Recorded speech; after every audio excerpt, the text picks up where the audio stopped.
Malam itu, seperti malam-malam sebelumnya, lampu-lampu kota menyala terang. Deru kendaraan lalu lalang membelah keheningan, membawa pulang manusia-manusia yang letih setelah seharian berjuang. Tapi di sudut kota yang lain, tempat di mana kehidupan tak seindah impian, seorang perempuan berjalan perlahan di trotoar. Namanya Rina. Baju yang ia kenakan ketat dan mencolok, rias wajahnya tebal, dan senyumnya senyum lelah yang ia paksakan setiap malam. Banyak orang memandangnya dengan jijik, mencibir, bahkan tak jarang melemparkan kata-kata kasar.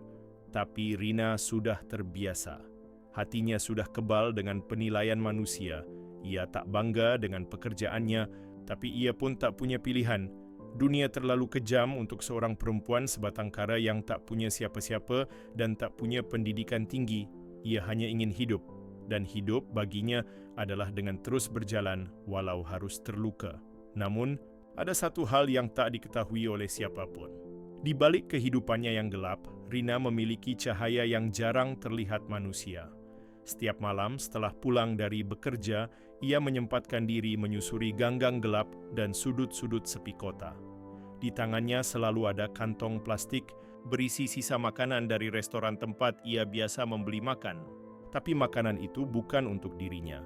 Ia mencarinya, kucing liar yang kurus kering, anjing pincang yang kelaparan, atau burung kecil yang terluka karena tersangkut tali. Ia memberi makan, merawat, bahkan pernah menyelamatkan seekor anak anjing. Dari selokan yang dalam, "Makan ya nak, maaf cuma ada ini malam ini," bisiknya sambil menuangkan makanan ke mangkuk plastik kecil. Ia duduk di trotoar, membelai lembut kepala kucing kurus yang mengeong lemah. Malam-malam sunyi seperti ini, hanya hewan-hewan itulah yang mendengarnya berbicara. Mereka tak menilai, tak mencibir, tak memaki. Mereka hanya datang, menerima kasih sayang, dan pergi dengan kenyang. Beberapa tukang ojek dan warga sekitar kadang memergokinya. Aneh ya, si Rina itu. Udah kerjanya begitu, tapi tiap malam pasti keliling bawa makanan buat kucing dan anjing, gumam salah satu tukang ojek sambil menyeruput kopi. "Ah, pura-pura baik aja kali, biar kelihatan mulia," sahut yang lain dengan nada mencemooh. Tak ada yang tahu bahwa bagi Rina, memberi makan hewan-hewan itu adalah bentuk pertahanan terakhir dari rasa kemanusiaannya yang terus tergerus. Dunia sudah menolaknya, tapi ia tak ingin jadi seburuk yang mereka kira. Ia masih ingin jadi manusia yang peduli, walau hanya pada makhluk yang tak bisa bicara. Pernah suatu malam hujan deras mengguyur kota, Rina tetap keluar. Ia membawa jaket lamanya dan selimut bekas dari kamar kos. Ia menemukannya, seekor anjing tua menggigil di bawah pohon. Tanpa pikir panjang, ia mengangkat tubuh anjing itu, membungkusnya dengan jaket, dan menaruhnya di bawah atap warung yang sudah tutup. Ia duduk di sampingnya semalaman, menggigil bersama, memastikan hewan itu tidak mati kedinginan. "Mungkin aku nggak bisa jadi orang baik buat manusia," ucapnya lirih, "tapi setidaknya aku bisa baik untuk mereka." Pagi harinya, tubuh Rina demam, tapi ia tetap bangkit, mengenakan pakaian kerja dan kembali menyusuri malam. Tak ada yang tahu, tak ada yang peduli, tapi langit selalu mencatat. Beberapa bulan kemudian, sebuah kabar menggemparkan kawasan itu. Rina ditemukan meninggal. Di dalam kamar kosnya, tak ada tanda-tanda kekerasan, hanya tubuh yang tertidur damai. Yang membuat semua orang terkejut adalah kamar kos Rina dipenuhi bau harum yang tak biasa, wangi bunga yang lembut, seperti parfum mahal, tapi tak menyengat. Wangi itu menyebar sampai ke lorong depan. Petugas yang datang memeriksa menggeleng. Tak percaya. Mereka bilang biasanya kematian yang sepi dan sendiri seperti itu membawa bau anyir atau tak sedap. Tapi ini berbeda. Masya Allah. Bisik salah satu ibu kos yang dulu paling sering menjelekkan Rina. "Harumnya kayak bukan dari dunia ini," warga berdatangan. Dan mereka baru tahu dari pemilik warung, tukang ojek, dan beberapa saksi mata bahwa Rina selama ini bukan sekadar wanita malam. Ia adalah penyelamat diam-diam. Puluhan hewan yang dulu sekarat kini tumbuh sehat karena uluran tangannya.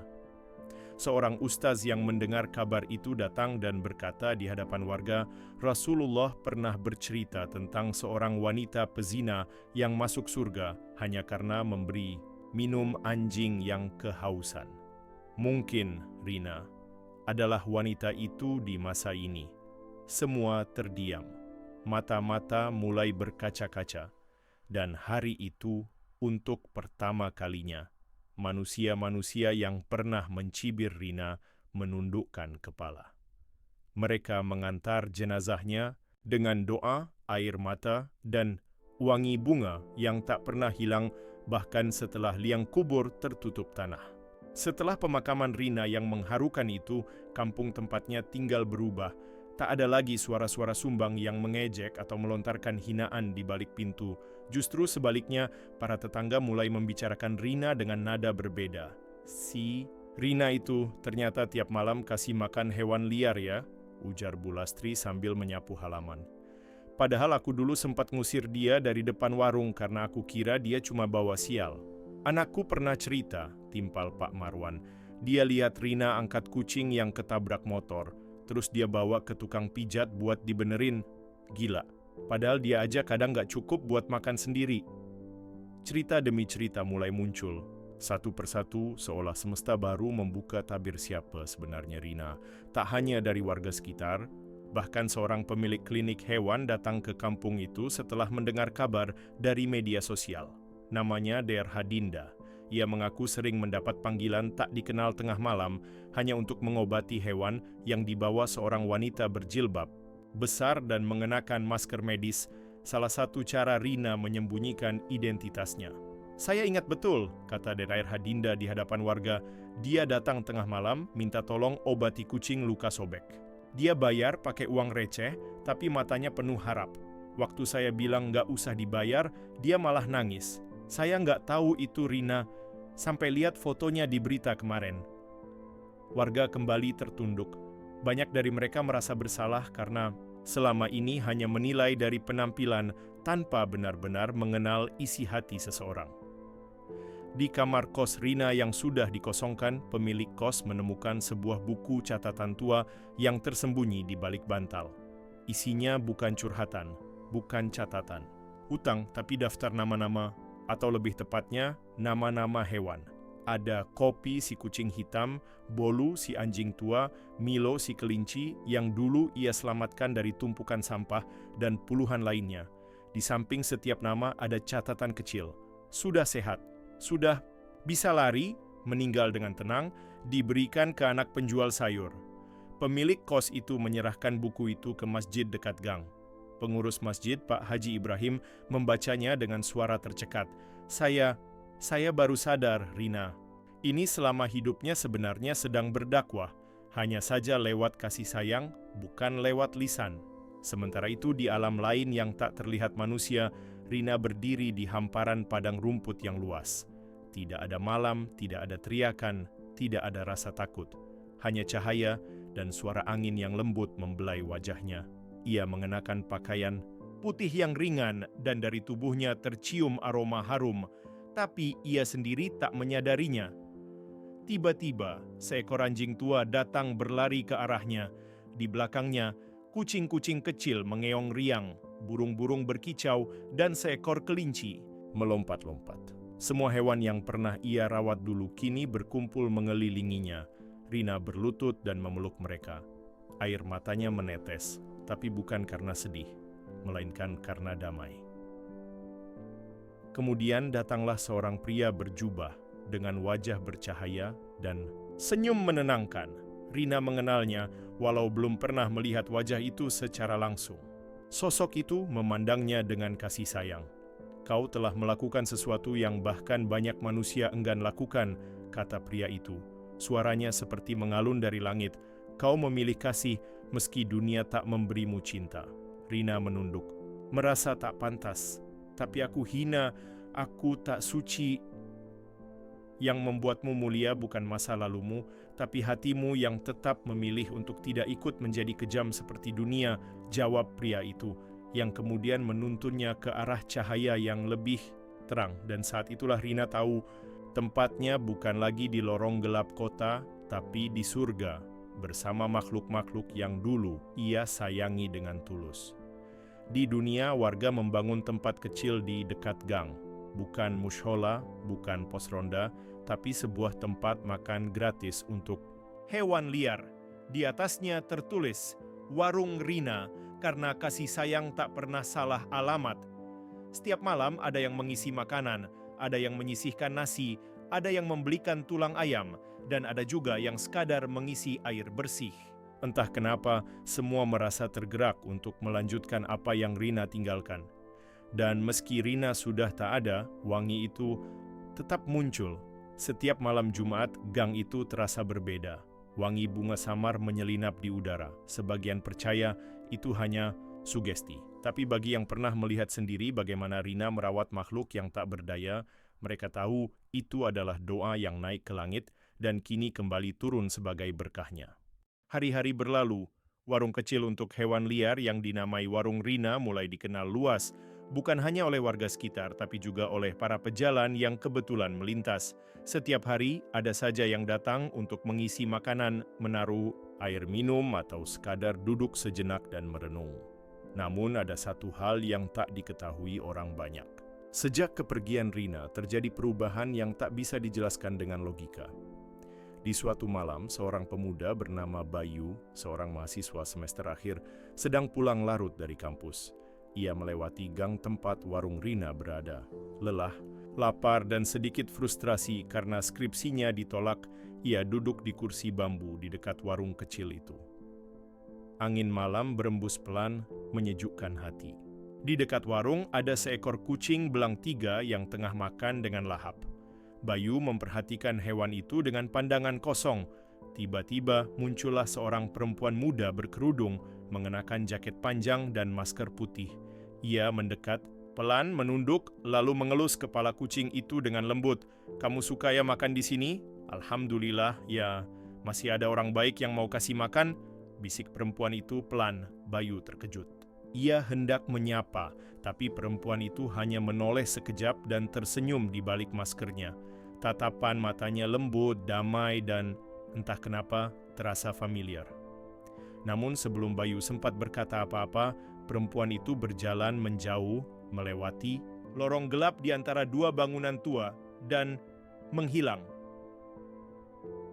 Keesokan harinya, Bayu menceritakan kejadian itu kepada Pak Haji Ibrahim di masjid. Wajahnya nggak jelas, Pak, tapi tatapannya, saya merasa seperti pernah lihat, hangat, rasanya kayak tenang tiba-tiba. Dan yang aneh, pas saya cek ke lorong tempat dia pergi, itu buntu. Gak ada jalan lagi, jelas Bayu dengan bingung. Pak Haji hanya tersenyum samar. "Banyak yang bilang begitu, Nak. Kau bukan orang pertama. Bahkan Bu Lastri, yang dulu paling galak sama Rina, pernah cerita bahwa dia melihat sosok perempuan yang menyapu sekitar warung tengah malam, lalu hilang begitu saja." "Rina, Pak," bisik Bayu. Pak Haji menunduk, "Wallahu a'lam. Tapi Allah bisa kirimkan siapa saja untuk jadi pengingat, bahkan dari mereka yang dulu kita remehkan." Sementara itu, kehidupan warga perlahan berubah. Banyak yang dulunya cuek terhadap hewan liar, kini jadi peduli. Ibu-ibu yang dulu hanya sibuk arisan, kini sesekali membawa sisa lauk untuk kucing jalanan. Anak-anak mulai belajar menyayangi makhluk hidup sejak kecil. Salah satu perubahan terbesar terjadi pada Bu Lastri sendiri. Ia kini jadi orang yang paling rajin merawat warung Rina. Setiap pagi, ia datang membawa air bersih dan sisa nasi dari warungnya. Setiap malam Jumat, ia menaruh setangkai melati segar di pojok warung. "Rasanya kalau belum naruh bunga, kayak ada yang kurang," ujarnya suatu kali pada seorang pelanggan warung. Suaminya hanya mengangguk meski tak paham benar. Tapi diam-diam, ia pun mulai membawa tulang ayam bekas dagangannya untuk kucing yang sering datang. Di tempat lain, di sebuah rumah mewah di pinggiran kota, seorang wanita tua sedang membaca berita di ponsel. Wajahnya kaku saat melihat foto Rina yang muncul dalam artikel berjudul "Kisah Pelacur yang Dikenang Karena Kebaikannya pada Hewan". Wanita tua itu adalah ibu kandung Rina. Air matanya mengalir pelan. Selama bertahun-tahun, ia menolak keberadaan anaknya sendiri karena merasa malu. Rina adalah anak hasil hubungan yang tak diakui, lahir dari masa lalu kelam yang ingin ia lupakan. Saat Rina masih kecil, ia dititipkan ke neneknya di kampung. Dan setelah neneknya wafat, Rina hilang tanpa jejak. "Maafkan ibu," bisiknya sambil menyentuh layar ponsel yang memunculkan wajah anaknya. Wajah yang selama ini ia buang dari ingatan. Kini, tak ada lagi yang bisa ia lakukan selain menangisi penyesalan.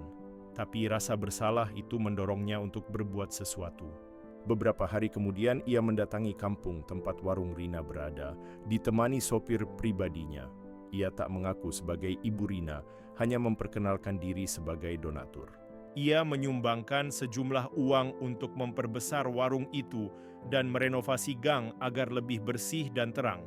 "Kalau boleh, saya ingin buatkan taman kecil juga, biar hewan-hewan itu bisa bermain," ujarnya dengan suara bergetar.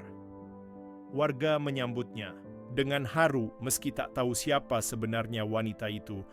Hanya Pak Haji Ibrahim yang menyadari dari sorot matanya bahwa ia bukan orang asing dalam hidup Rina. Suatu malam saat pembangunan taman kecil itu selesai, warga mengadakan doa bersama. Lilin dinyalakan, bunga ditaburkan, dan di tengah-tengah taman itu dipasang sebuah batu kecil dengan tulisan, "Kebaikan tak butuh panggung, kasih sayang sejati akan tetap hidup meski raganya telah pergi." Dan malam itu ketika semua warga pulang satu persatu, lilin padam tertiup angin. Tapi anehnya, satu lilin di dekat batu tetap menyala, walau angin berembus cukup kencang. Dan di dekat warung, samar-samar tercium kembali. Bau harum melati, Rina memang telah pergi dari dunia, tapi jejak kasih sayangnya tetap hidup. Ia mungkin hanya wanita malam di mata manusia, tapi di hadapan Tuhan, ia adalah cahaya dalam gelap. Dan kadang, malaikat tak selalu bersayap. Kadang, ia datang dalam wujud yang paling kita hina, hanya agar kita belajar mencintai tanpa syarat. Sejak taman kecil di samping warung Rina selesai dibangun, tempat itu tak pernah sepi. Siang hari menjadi tempat bermain anak-anak dan singgahan bagi hewan-hewan jalanan yang merasa aman. Malamnya, warung itu jadi saksi bisu bagi banyak manusia yang datang bukan hanya memberi makanan tapi juga mencari ketenangan. Di antara mereka ada seorang gadis remaja bernama Sela. Ia masih duduk di bangku SMA, dikenal sebagai anak yang pendiam dan jarang bersosialisasi. Di rumah, Sela tinggal dengan ayah tiri yang dingin dan ibu yang terlalu sibuk bekerja. Ia merasa tak dianggap, bahkan sering mendapat bentakan hanya karena hal sepele. Suatu malam, ketika Sela melarikan diri dari rumah setelah pertengkaran hebat, ia menyusuri gang demi gang hingga tanpa sadar sampai di taman dekat warung Rina. Duduk di bangku kayu yang sedikit lembab karena embun malam, ia menangis sendirian. Dunia terasa terlalu berat untuk usia semuda itu. Seekor kucing kecil datang, mengeong pelan dan naik ke pangkuannya. Sela terisak sambil mengelusnya. "Kamu juga nggak punya rumah ya?" bisiknya. Tak lama, seorang perempuan tua yang sering disebut warga sebagai Ibu Dermawan, wanita yang ternyata ibu kandung Rina, melihat Sela dari kejauhan. Ia menghampiri dengan langkah pelan, membawa termos kecil berisi teh hangat. "Boleh duduk di sini, Nak?" tanyanya lembut. Sela mengangguk, mengusap air matanya. "Aku sering lihat kamu datang ke sini malam-malam," lanjut perempuan itu. "Apa kamu sedang menyimpan luka seperti anakku dulu?" Sela memandang perempuan itu penuh tanya. "Anak ibu? Siapa?" Perempuan itu tersenyum tipis. "Namanya Rina. Mungkin kamu pernah dengar, tapi aku terlambat menjadi ibu yang benar. Dan kini aku hanya bisa menjaga warisan hatinya." Sela terdiam. Ia pernah dengar nama itu disebut guru agama di sekolah sebagai kisah pelajaran tentang rahmat Allah yang lebih luas dari dosa manusia. "Aku nggak punya siapa-siapa, Bu. Semua orang kayaknya benci sama aku. Dulu anakku juga berpikir begitu. Tapi ternyata tidak semua kebencian berasal dari hati. Kadang orang menyakiti karena mereka sendiri tak tahu cara mencintai," ucapnya sambil menuangkan teh ke cangkir kecil. Sejak malam itu, Sela sering datang ke taman dan warung itu. Ia membantu memberi makan hewan, menyapu halaman, bahkan mulai tersenyum pada anak-anak kecil yang datang bermain. Untuk pertama kalinya, Sela merasa diterima, bukan karena pintar, bukan karena cantik, tapi karena hatinya perlahan sembuh di tempat itu. Suatu hari seekor anjing tua ditemukan tergeletak lemah di pojok taman. Nafasnya terengah, matanya sayu. Beberapa warga mulai panik, tak tahu harus berbuat apa. Sela mengambil inisiatif menggendong anjing itu ke dalam kotak kardus, lalu membawanya ke klinik hewan yang jaraknya cukup jauh. Ia naik angkot, turun naik, dan berjalan kaki sejauh 2 kilometer demi menyelamatkan makhluk itu. Tangannya kotor, bajunya basah oleh keringat, tapi wajahnya tenang. Di klinik, dokter menyambutnya dengan kagum. "Ini kamu yang dulu sering kirim makanan ke sini ya? Saya tahu kamu seperti Rina," kata sang dokter. Sela tersenyum tipis. "Bukan dok, aku cuma orang yang kebetulan menemukan tempat sembuh dan ingin meneruskan cinta yang pernah tertinggal." Anjing tua itu akhirnya selamat, diberi nama Kaya, karena walau tubuhnya kurus, ia diperlakukan dengan hati yang paling kaya. Waktu berjalan. Di sekolah, Sela mulai dikenal sebagai remaja yang aktif di kegiatan sosial. Ia membuat program pengumpulan sisa makanan untuk diberikan ke warung Rina, mengajak teman-temannya menyumbang obat-obatan ringan untuk hewan liar, dan bahkan mendapat penghargaan dari sekolah. Namun Sela tak mencari pujian. Ia tahu siapa yang memulai semua ini, seorang perempuan yang telah tiada, tapi cintanya mengalir lewat banyak tangan. Di malam ulang tahun kematian Rina yang kedua, warga mengadakan doa bersama. Taman dihias dengan lilin, bunga, dan foto Rina. Dalam bingkai sederhana, semua berkumpul, anak-anak, orang tua, mahasiswa, para pedagang, dan juga hewan-hewan liar yang tampak tenang berkeliaran di sekitar. Sela membaca puisi yang ia tulis sendiri. Dulu mereka bilang dia kotor, tapi tak, ada yang lebih bersih dari hatinya.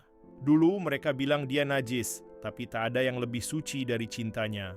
Kini ia telah pergi, tapi setiap hewan yang kenyang, setiap anak yang belajar mencintai, adalah bagian dari dirinya yang tak akan pernah mati. Di malam itu, angin berembus lebih lembut dari biasanya. Bunga-bunga melati di pojok taman merekah bersamaan. Dan beberapa warga kembali mencium aroma wangi samar yang hanya muncul di waktu tertentu. Bau harum yang dulu datang di hari Rina wafat. Dan mereka tahu, Rina mungkin telah pergi dari dunia ini, tapi cinta yang ia tinggalkan kini telah menjelma. Jadi gerakan hati, jadi cahaya, jadi warisan yang menyembuhkan luka-luka banyak jiwa. Sebab kasih sayang yang tulus tidak mengenal batas bahkan oleh waktu dan kematian. 3 tahun telah berlalu sejak Rina pergi untuk selamanya, namun namanya tak pernah benar-benar menghilang dari hati orang-orang di kampung itu. Warung kecil yang dulunya hanya tempat makan hewan kini berubah menjadi simbol cinta tanpa syarat. Taman di sampingnya tumbuh rindang dan tiap malam Jumat masih dihiasi dengan aroma melati yang datang tanpa sebab. Sela kini duduk di bangku kuliah jurusan kedokteran hewan. Mimpinya sederhana. Ia ingin menyelamatkan makhluk-makhluk yang tak mampu meminta tolong dengan kata-kata. Sejak kecil, ia tak pernah tahu apa itu cinta sejati. Hingga ia mengenal kisah seorang pelacur yang mati dalam harum wangi. Meski Sela tak pernah mengenal Rina secara langsung, rasa keterikatan itu sangat nyata. Ia seperti menemukan sosok kakak, sahabat, sekaligus cermin dari luka-lukanya sendiri. Karena itulah setiap libur kuliah, ia selalu kembali ke kampung untuk menjaga warung Rina, berbicara pada anak-anak kecil, dan menularkan kasih sayang tanpa pamrih. Suatu malam saat ia membersihkan rak kayu tua di belakang warung, tangannya menyentuh celah papan yang terasa longgar. Ia menariknya pelan dan di balik papan itu terdapat sebuah kantong plastik yang sudah kusam. Di dalamnya ada selembar surat tua ditulis dengan tangan yang rapi namun penuh emosi. Surat itu ditujukan bukan kepada siapapun secara khusus, hanya tertulis di bagian atasnya. Untuk siapapun yang menemukan ini setelah aku pergi. Sela duduk perlahan di bawah cahaya remang-remang lampu taman, lalu mulai membaca surat itu dengan hati yang bergetar. Assalamualaikum. Jika kamu membaca ini, mungkin aku sudah tidak ada.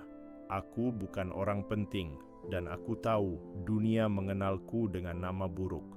Tapi aku tidak menulis ini untuk dibela. Aku hanya ingin meninggalkan sesuatu yang tak bisa dijelaskan dengan suara. Aku pernah bermimpi jadi guru, tapi hidup tak memberi aku jalan itu. Aku pernah ingin menikah dan punya rumah sederhana, tapi cinta tak sudi singgah. Aku pernah minta pada Tuhan agar dimatikan saja karena aku lelah. Tapi tiap kali aku hampir menyerah, ada makhluk kecil yang datang, anak kucing, burung patah sayap, anjing tua pincang. Mereka seperti berkata, "Jangan pergi dulu, kamu masih kami butuhkan. Aku bukan ahli ibadah, tapi tiap kali aku bantu makhluk yang kelaparan, aku merasa damai. Aku merasa diterima." Mungkin kalian akan ingat aku sebagai perempuan malam. Tapi malam juga punya bintang, kan? Kalau bisa memilih, aku ingin mati di waktu hujan, supaya tak ada yang tahu aku menangis. Tapi kalaupun nanti aku mati dan kalian mencium bau wangi, itu bukan karena aku suci. Itu hanya pengingat bahwa cinta yang tulus kadang tumbuh dari hati yang pernah patah. Rawatlah mereka, makhluk-makhluk yang tak bisa bicara, karena mereka lebih jujur dari manusia, dan kalau bisa, tolong doakan aku. Hanya itu yang bisa kupinta. Salam sayang, Rina. Sela menggenggam surat itu erat-erat, matanya berkaca. Surat itu bukan hanya tulisan dari masa lalu, tapi seakan-akan Rina berbicara langsung kepadanya, menitipkan warisan hati yang tak pernah ia minta untuk diterima, tapi kini terasa seperti panggilan hidup. Keesokan harinya Sela menunjukkan surat itu kepada Pak Haji Ibrahim yang langsung mengusulkan untuk membingkainya dan menaruhnya di dinding warung, agar siapapun yang datang bisa membaca dan merenung. Warga setuju, dan sejak saat itu, surat itu menjadi bagian dari sejarah kampung tersebut, kisah yang selalu diceritakan kepada anak-anak muda, bukan untuk mengenang seorang pelacur, tapi untuk mengajarkan bahwa siapapun bisa menjadi jalan kebaikan. Di tempat lain, di dalam mimpi seorang bocah laki-laki yang baru saja kehilangan ibunya, tampak sosok seorang perempuan berkerudung panjang sedang duduk di taman sambil memberi makan burung. Bocah itu menghampiri dan bertanya, "Kak, kamu siapa?" Perempuan itu tersenyum dan menjawab lembut, "Aku hanya orang yang sedang mencoba membayar cinta Tuhan dengan kasih sayang kecil." Dan ketika bocah itu terbangun, ia mencium aroma wangi yang tak pernah ia kenal sebelumnya, wangi melati dan tanah basah yang baru disiram embun. Ia tersenyum lalu berkata, pelan, "Makasih Kak, warung Rina kini bukan hanya tempat makan hewan, tapi tempat banyak orang menemukan arti hidup. Tempat di mana luka disembuhkan bukan oleh uang, kekuasaan, atau popularitas, tapi oleh kasih yang jujur yang tak pernah meminta kembali. Dan selama dunia masih punya orang yang peduli pada makhluk tak bersuara, selama masih ada tangan kecil yang rela berbagi meski terluka, maka nama Rina akan terus hidup, bukan di batu nisan, tapi di hati mereka yang mencintai tanpa syarat." Pagi itu, udara terasa lebih sejuk dari biasanya. Kabut tipis masih menyelimuti taman kecil di sebelah warung Rina, dan embun di dedaunan memantulkan sinar matahari pagi yang lembut. Sela berdiri di depan warung, merapikan tempat makan dan membersihkan wadah air untuk hewan-hewan liar yang mulai berdatangan. Hari ini bukan hari biasa. 3 tahun sejak warung itu berdiri, para warga sepakat untuk mengadakan acara tahunan bertajuk Hari Peduli Makhluk Tanpa Suara, sebuah ide yang pertama kali diusulkan oleh Sela dan segera disambut hangat oleh masyarakat. Sebuah hari untuk mengenang kasih yang pernah ditaburkan Rina tanpa mengharap balasan. Hari di mana semua orang diajak untuk menyayangi tanpa memilih. Anak-anak sekolah mulai berdatangan membawa kantong berisi makanan hewan. Ibu-ibu membawa sisa nasi, tulang ayam, bahkan ada yang membawa tikar untuk duduk bersama sambil mendongeng. Di antara mereka terlihat juga wajah-wajah baru, para pendatang yang mendengar kisah tentang Rina dari berbagai media sosial dan penasaran ingin melihat langsung warung kecil yang katanya berbau wangi setiap Jumat malam. Acara dimulai dengan doa bersama yang dipimpin oleh Pak Haji Ibrahim. Suaranya bergetar saat menyebut nama Rina dalam doanya. Tidak sebagai seseorang yang hina, tapi sebagai seorang manusia yang telah mengajarkan cinta lewat cara yang paling sunyi. Ya Allah, bila ia pernah jatuh dalam dosa, maka ampuni ia sebagaimana Engkau Maha Pengampun. Dan bila ia pernah menabur cinta yang tak terlihat, maka lipat gandakanlah pahala itu sebagaimana Engkau Maha Mengetahui. Setelah doa, acara dilanjutkan dengan sesi berbagi cerita. Satu persatu warga naik ke panggung kecil di taman untuk menceritakan pengalaman mereka bersama warung Rina.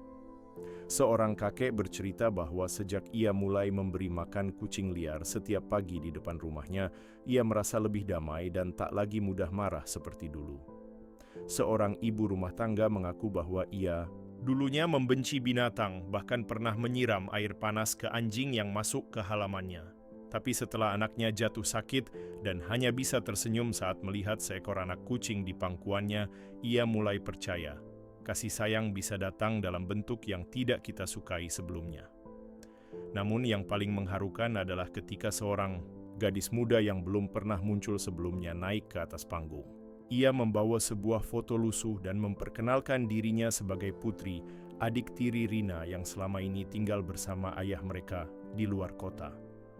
Putri baru tahu tentang kakaknya setelah ibunya meninggal dan mewariskan sebuah kotak kayu berisi surat dan foto masa kecil Rina. Aku tidak pernah tahu kakakku ada, ayah tidak pernah menyebut namanya. Tapi ketika aku membaca surat dari ibu dan melihat foto masa kecil seorang gadis yang mirip denganku, aku tahu, aku harus ke sini. Putri menatap semua orang dengan mata berkaca-kaca. Aku tidak datang untuk meminta maaf atas nama keluarga. Aku datang untuk mencintai kakakku meski aku terlambat, dan untuk melanjutkan apa yang telah ia mulai. Hari itu semua orang menangis, bukan karena kesedihan, tapi karena cinta yang tulus ternyata bisa menembus batas waktu, jarak, bahkan kematian. Setelah acara selesai, Sela duduk sendirian di bawah pohon trembesi yang menaungi taman. Ia membuka buku catatannya dan mulai menulis. Kadang dunia terlalu cepat memberi label, tapi Tuhan tidak. Tuhan memberi waktu pada setiap manusia untuk menemukan jalan pulangnya. Dan kadang jalan itu tak lurus, tak indah, tapi penuh makna. Ia menutup buku itu dan menatap langit. Di saat yang sama, langit perlahan memerah oleh senja. Angin berembus lembut membawa aroma melati yang samar, seperti sapaan dari seseorang yang pernah ada, tapi tetap tinggal dalam doa yang tak pernah padam. Di malam harinya, warga kembali menyalakan lilin di sekitar taman. Bunga-bunga ditabur, dan seorang seniman lokal menggambar mural wajah Rina di dinding belakang warung. Bukan gambar wanita dengan riasan malam dan pakaian menggoda, tapi sosok perempuan sederhana dengan senyum hangat sedang memberi makan seekor anjing kecil di bawah lampu jalan. Di bawah mural itu tertulis satu kalimat, "Kadang malaikat tak turun dari langit. Ia lahir dari luka, tumbuh dalam sepi, dan menyembuhkan dalam diam." Sebuah doa dibacakan sekali lagi, namun kali ini semua yang hadir menunduk bukan karena merasa iba, tapi karena merasa terinspirasi. Mereka menyadari bahwa cinta sejati bisa datang dari siapa saja, bahkan dari mereka yang sebelumnya mereka jauhi. Dan malam itu saat semua orang telah pulang dan taman kembali sunyi, seekor kucing tua naik ke bangku di depan warung. Ia duduk, mengeong pelan ke arah langit, lalu diam menatap bintang. Di kejauhan suara angin seperti bisikan, "Terima kasih telah menjaga apa yang ku tinggalkan." Waktu terus berjalan. Setahun telah berlalu sejak acara Hari Peduli Makhluk Tanpa Suara pertama kali digelar, dan kini telah menjadi agenda rutin tahunan di kampung itu. Warung Rina bukan lagi sekadar tempat berbagi makanan untuk hewan liar, melainkan menjadi simbol harapan, tempat orang-orang yang pernah merasa tidak dihargai datang untuk kembali merasa berarti. Sela yang dulu hanya gadis penyendiri dengan luka dalam keluarga, kini menjadi lulusan terbaik Fakultas Kedokteran Hewan.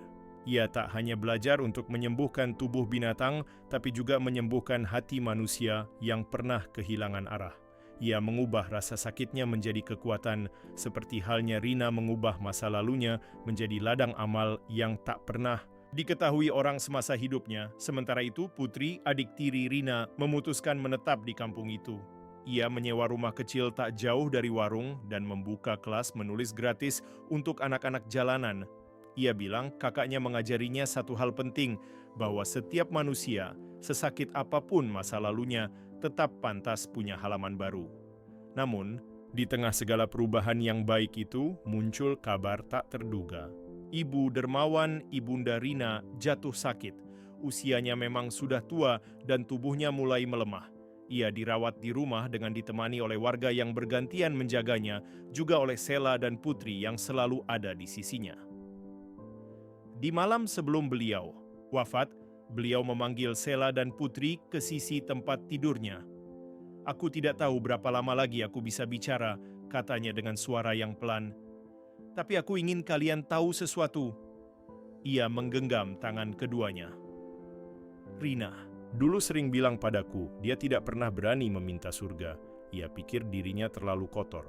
Tapi di malam terakhirnya, saat ia lemah dan sesak, ia berbisik, 'Bu, aku nggak minta surga. Aku cuma ingin kalau nanti aku mati, nggak ada yang jijik megang jenazahku.'" Air mata Sela dan Putri jatuh bersamaan. Mereka tahu Rina tidak pernah benar-benar meminta dihormati. Ia hanya ingin dikenang sebagai manusia yang pernah mencoba mencintai, meskipun caranya tidak dimengerti semua orang. "Dan kalian tahu apa yang terjadi, kan?" lanjut ibu itu. "Hari ia meninggal, tubuhnya mengeluarkan wangi yang harum seperti melati dan kasturi. Bahkan para lelaki yang dulu menghina, para ibu yang dulu menggunjing, mereka datang dan menangis." Ibu dermawan tersenyum. "Mungkin surga justru mengejarnya saat ia tak lagi memintanya." Ibu dermawan wafat dengan tenang malam itu, dan seperti yang terjadi saat Rina meninggal, aroma harum memenuhi kamar, tak menyengat tapi sangat menenangkan. Seperti bukti bahwa mereka yang mencintai dalam diam selalu dijemput dengan kehangatan yang tak terlihat mata. Beberapa minggu kemudian, Sela memutuskan untuk menulis sebuah buku berjudul Cinta yang Datang dari Malam, Kisah Rina dan Warung yang Wangi. Buku itu menjadi perbincangan, bukan karena isinya kontroversial, tapi karena isinya penuh kejujuran. Ia tak menutupi masa lalu Rina, tapi justru mengangkatnya sebagai kekuatan. Buku itu tidak menasihati orang untuk menjadi sempurna, tapi untuk tidak menyerah meski pernah terjatuh terlalu dalam. Dan di halaman terakhir buku itu, Sela menulis, "Ia mati dengan nama buruk, tapi hidup dengan hati yang tak pernah berhenti mencintai. Ia tidak meminta pengakuan, tapi dunia akhirnya tunduk pada cinta yang tulus. Ia tidak minta surga, tapi surga datang menghampiri dengan harum dan damai. Dan kini, setiap kita yang mencintai makhluk tanpa suara, setiap kita yang mengobati luka tanpa pamrih adalah bagian dari kisahnya, kisah seorang pelacur yang masuk surga." Beberapa tahun kemudian, taman di samping warung kini dinamai Taman Rina Suci. Tak hanya dipenuhi hewan-hewan liar, tapi juga anak-anak yang bermain sambil belajar menyayangi. Banyak dari mereka tak tahu siapa itu Rina, tapi mereka tahu di tempat itu mereka merasa aman, merasa dicintai. Di dinding taman tertulis satu kalimat dari surat Rina yang kini diabadikan. "Kalaupun nanti aku mati dan kalian mencium bau wangi, itu bukan karena aku suci, itu hanya pengingat bahwa cinta yang tulus kadang tumbuh dari hati yang pernah patah." Dan malam itu, di saat gerimis turun perlahan, Sela duduk di bangku kayu di bawah pohon trembesi. Ia memejamkan mata, terdengar suara angin berbisik lembut. Dan sekali lagi, aroma wangi itu kembali datang. Tidak menyengat, tidak memaksa, hanya hadir seperti cinta sejati, sunyi tapi nyata.